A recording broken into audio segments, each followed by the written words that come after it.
there's an awful lot of people, older and younger than you, that are not doing what you're doing. You know, we've lost, what, 20% of the retail I think population? more than that. And I don't know, they tell me there's, what, 11, 12,000 out there, whatever it is.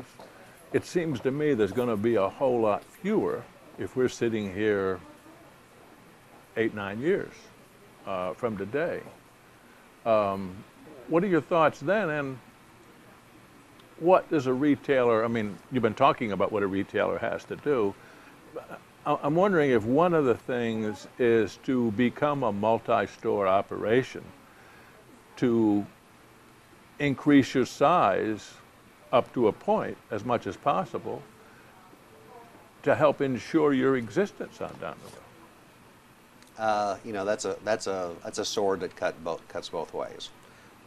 Yes, I think it's going to be harder and harder for a small operation. I also think it's going to be harder and harder for large operations. And that's one of the things that, you know, to be competitive and to deliver things at the price point that a big box is going to do, you have to have the size and scale to have the buying opportunities to make those kind of purchases. But you've got to be able to keep your expenses and your overhead and all of those costs in lines to where you can still bring that value to the customer. So there's quite a balance between what size company you want to be, how much you can grow, and what you do. It's a lot more expensive to have a business than it has ever been. With the regulations, with the insurances, with the way workman's comp and benefits and health care and just all the stuff that, you know, the owner has to deal with that you don't think about. It's tougher than it's ever been, and the bigger that gets, the bigger those bills are and all that kind of stuff. So it's a balance. You want to grow, you want to be larger, you want to be able to offer more. You know, you just have to find that critical mass that's right for your company, and you can still handle the overhead to do all those things. You know, that's a whole interesting subject. You started off, I suspect, ran one operation. You were in every day, you were managing, you were probably selling. You don't do that anymore. You manage all these operations.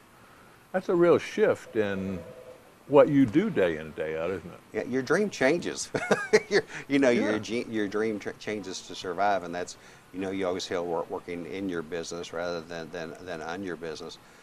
You know, I go home a lot of days and say, I didn't do a thing today that had anything to do with selling floor covering or whatever. Now, hopefully all the things I did made things better for our customers, which eventually does all that kind of stuff. But the business side of running a business is so much more stringent. You know, that's why you love seeing the young guys that are getting in that have business degrees, you know, the Scott Appels of the world.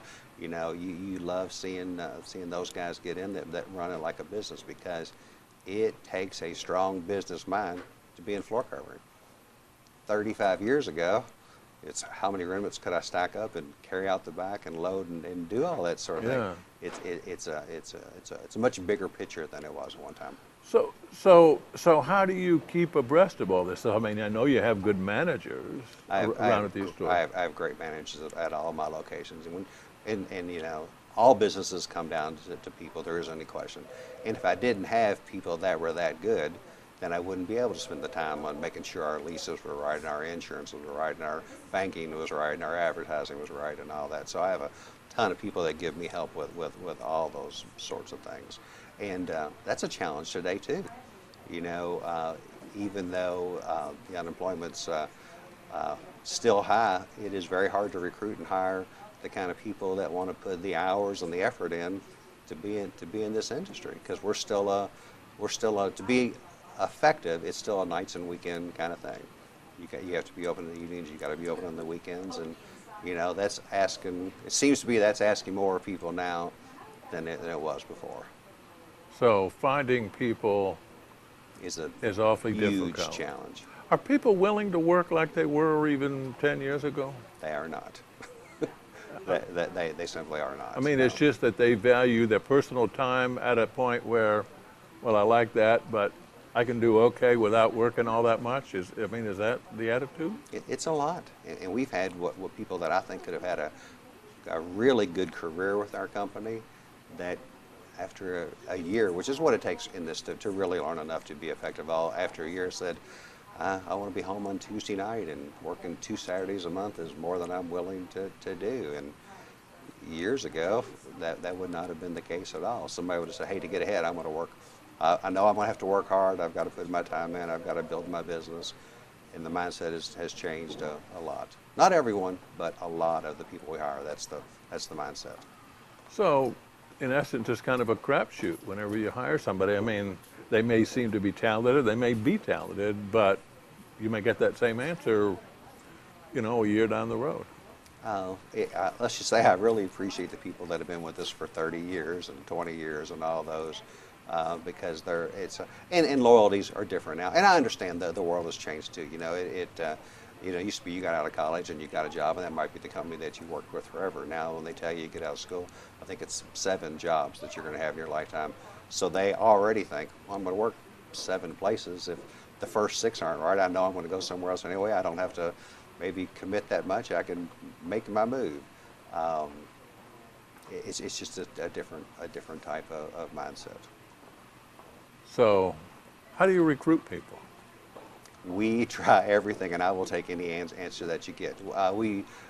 Most of it is online. We do Career Builder. We do LouisvilleHelpWanted.com. We do Angie's List. Almost anything that's online that we think we can bring people on. I guess you mentioned Scott Appel, who of course was a teacher, I think, and ended up almost getting in the back door of a floor covering operation, now the president of one. But I don't know a lot of kids go through school saying, you know, hey, I really want to be in the floor covering business. I did not. Yeah, I don't know that I'm sure there were some ones out there, second generation probably. Mm-hmm. But is it a sell to get somebody to come to work? I mean, I don't know. A lot of people, hey, I like to work for Google, or I'd like to work for NBC or something like that. I don't know what people have their sights on, but I wouldn't be surprised if a good wedge of them don't have something like that in their sights. Is it a sell to get them to consider a floor covering retail operation? It is more of a sell than it has ever been. It certainly is. Because to be successful in this, like I said, you need to put some time in. They don't come in and make huge money their first day or the first 6 months they are, which you don't in almost any entry-level job. Yeah. But so many kids get out of school and they've piled up so much debt, they have to make pretty good money right away to even get out and keep up with what they've accumulated over the past 4 years of their life or whatever. And I think a lot of them have an unrealistic, I think they have what they're going to make in 3 years that they're going to make their very first day, and they have to get out and go through a few jobs till they finally realize, I'm going to have to start somewhere and build it up and get something going to do well. So you're a part of their educational process here, and that's unfortunate. We are, and you have to take some words completely out of our presentation. You know, when I started with the company, I had done quite a few different things before I came here, and if you work anywhere else hourly and you're standing next to another person being paid hourly or salary, whatever it is, if you work really hard and they don't work very hard, you make exactly the same money. So when I was presented commission a long time ago when I started and said, if you're more productive than Joe standing next to you, you're going to be rewarded a lot more. Well, I thought that was the best thing that ever happened, because young and dumb, and I knew I wanted to work hard and I wanted to build my business, and it was a great way to be rewarded. You say commission to a young person now and they are scared to death.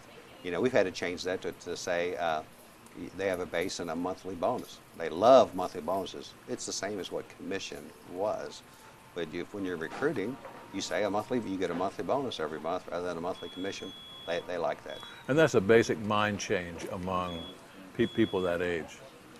Is it conceivable somebody could knock on your door right out of high school and find a job and find success at the Flooring Gallery? It's conceivable because I interviewed a young man yesterday who just finished his first year of college, and said he had a heart-to-heart with his father and grandfather, and hardly a lot of kids don't know what they're going to do first year of college or whatever, and he really did not know what his major was. He hadn't declared and all those things, and he had met our manager at that store, and said, I've got to know him and said, I'm really interested in your company and possibly selling and the whole thing. And so he asked me, can I come? Do I have to have my degree to do this? Could I be successful? And he was a bright, intelligent, very well-mannered young man, and I absolutely think he could. I think if he gave us the time to train him and do it, that we could have him up and doing very well. So as of yesterday, yes, I think that is possible. Well, that's refreshing, you know. As a dad, my mindset always was, kids have to go through at least 4 years of college to do something. I have a daughter that's still in school getting her doctorate now. Super proud of her. Yeah. But that path is not right for everybody, and I'm going to have to be more open-minded to everything. Well, still, coming to work with 1 year of college doesn't mean he won't get a degree somewhere down the road either. Well, and that too, there's so many opportunities with online courses and all sorts of things. I mean, Yeah. Now, I've talked to a lot of people here over the last couple of months. They're telling me business is good. I'm having a hard time handling everything. I guess number one, they're smaller than they were years ago, and they have pared their business down to the the present standard of business. Finding installers is also another problem. Talk about that. Everybody seems to be having that problem right now, from what I can tell. Well, we had a regional meeting last week with a group of dealers from, I guess, Atlanta to Cleveland to Indianapolis to Cincinnati, and we all met. And the two largest concerns we had a lot because we were together for 2 days, but the two largest concerns were employee growth, because we're all in that same spot. Everything shrunk during the recession, and you had to live within what the overhead you was. And as business is expanding, and especially as fast as it's expanding, it's everybody that's working out is working really hard to keep everything together. So you're trying to recruit, hire more salespeople. Very hard to find people. The other side of that, installation. So many got out of the business during this downturn, and this was always a industry where the father taught a son, or an uncle taught a cousin, or a mentor had a younger person. That's just how our installation grew and grew and grew.